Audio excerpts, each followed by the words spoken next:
Salut tout le monde, c'est encore Sébastien et on se retrouve pour la deuxième partie. Donc, comme vous pouvez le voir, j'ai desserré le collage et hors caméra, j'en ai profité pour enlever le surplus de colle et mettre à fleur les petits liserés rouges qui étaient un peu en désaffleur de un petit millimètre sur la face du haut. Donc maintenant, place à un petit coup de ponçage pour rendre tout ça propre. Et une fois poncé à l'orbital, j'ai pas beaucoup de défauts à enlever, je vérifierai la planéité et après on sera bon, si c'est plat, pour couper les tronçons et attaquer le prochain collage. Allez, les bouchons d'oreille et place au ponçage.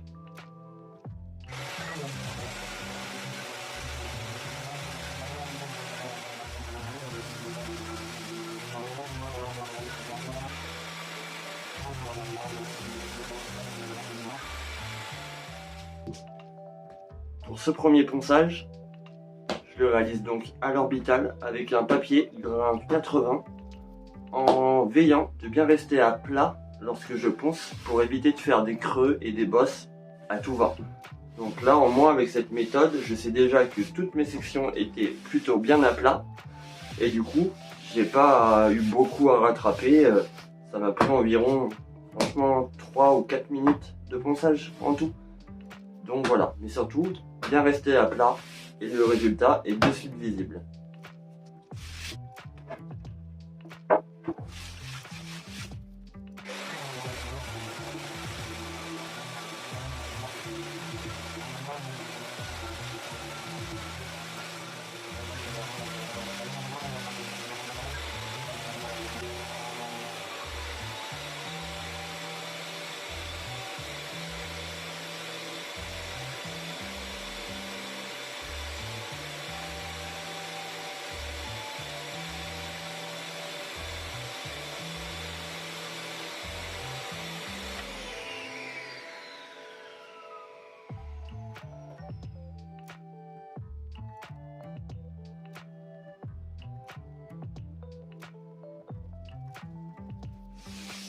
Voilà, donc là, les deux faces sont poncées. On va pouvoir faire un rapide contrôle de planéité.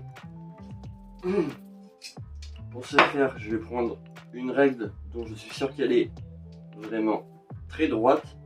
Et je vais simplement passer ma règle dessus et regarder le ponçage. Hop. Cette face, il doit y avoir un petit dixième de creux ici là, ce sera pas tellement gênant. Et celle-ci,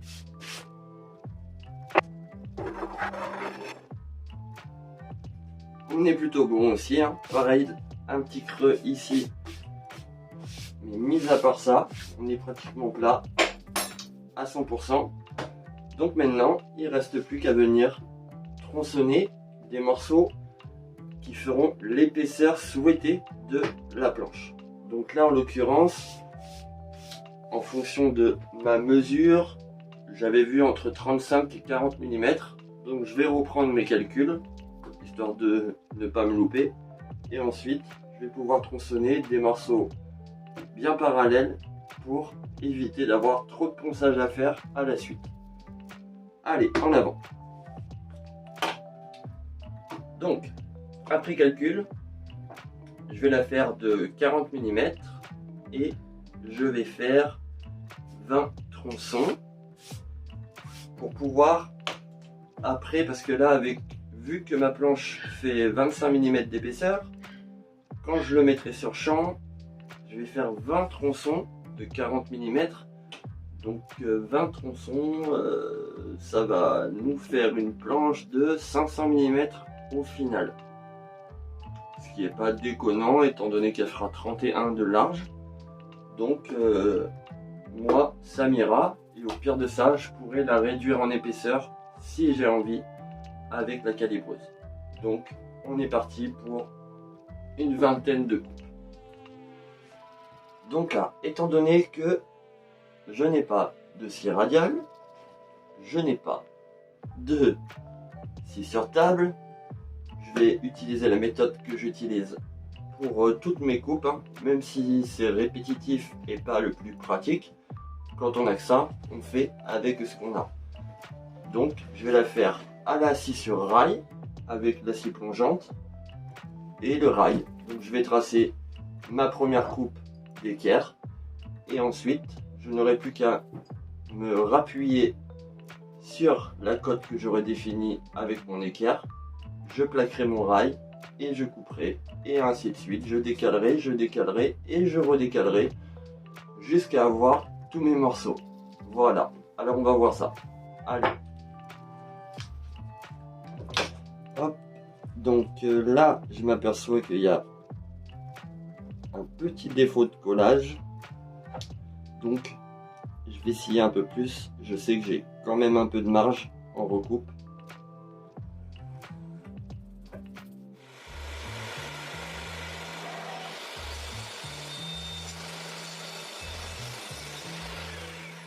Donc, après avoir coupé d'équerre un bout de mon premier collage, je peux ensuite attaquer le tronçonnage.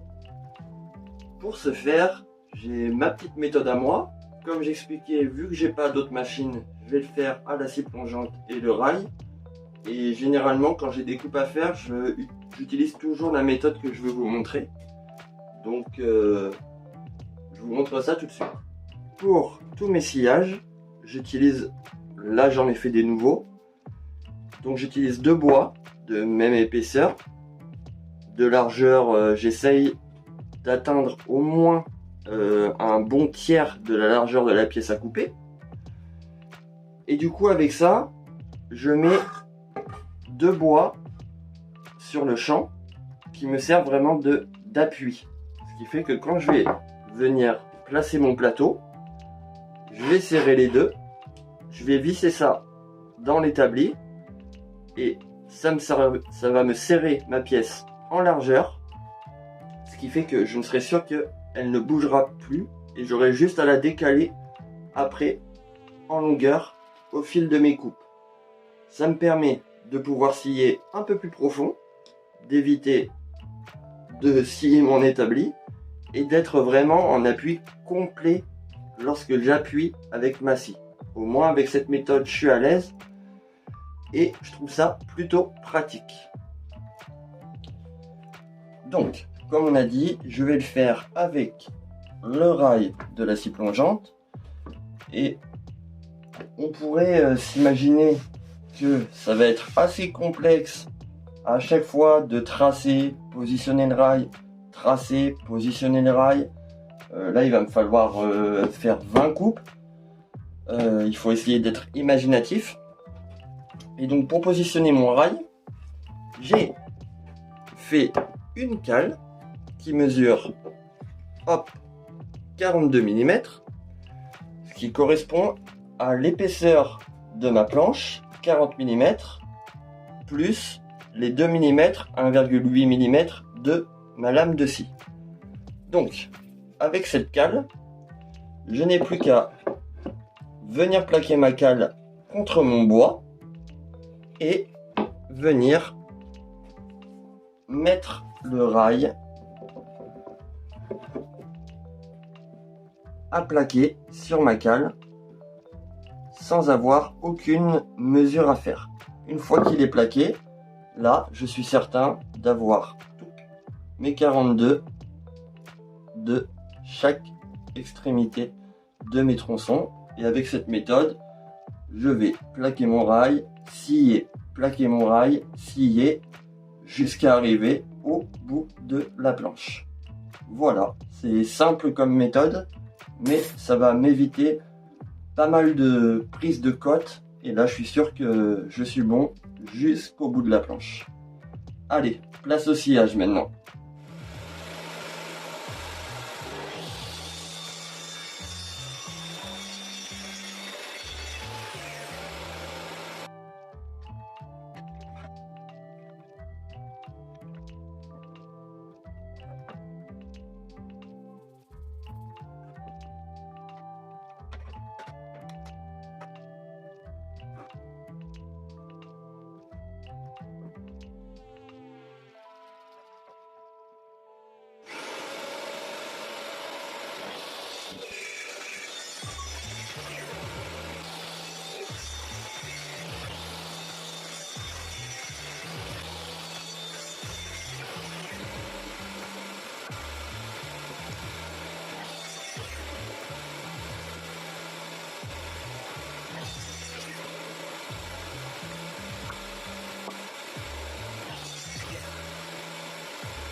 voilà, le sciage de tous les tronçons est réalisé.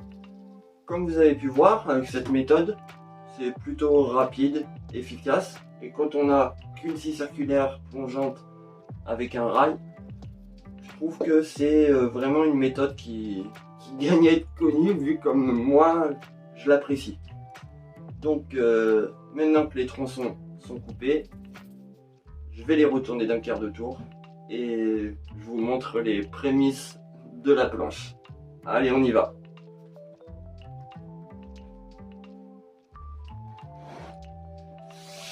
Allez, c'est parti. Je vous montre le premier résultat en même temps que moi je vais le découvrir aussi.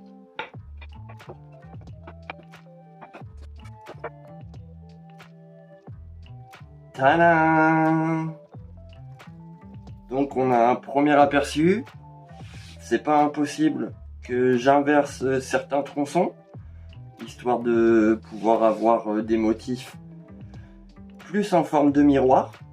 Mais ça, c'est la chose que je déciderai au moment du collage, un petit peu avant le collage. Mais on voit là le premier résultat, je pense que ça va être plutôt pas mal.